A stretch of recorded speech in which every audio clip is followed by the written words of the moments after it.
We're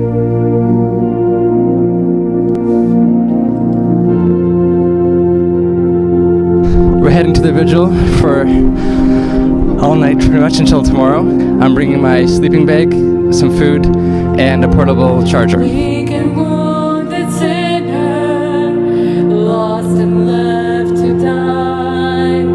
For raise your head, for love is passing by. Come to Jesus,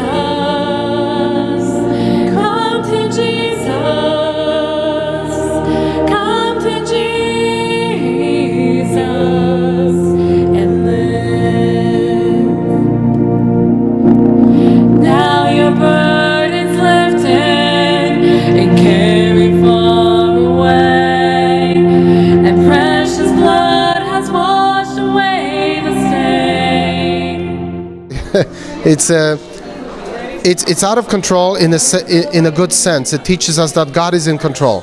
And when we're surrounded by people of faith, especially young people who love the Lord and want to just rejoice in that faith, in that love, it's contagious. We've been walking for hours to get here, and it was just like you just wanted to sit down, but you knew that once you would get here it would just be so amazing, and it was so worth it.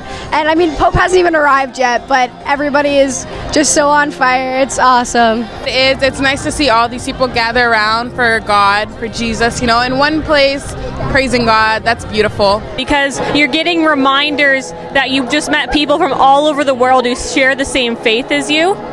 People they bring items from their different countries, usually a lot of bracelets, pins, little trinkets that have their country on them, or a lot of local saints as well.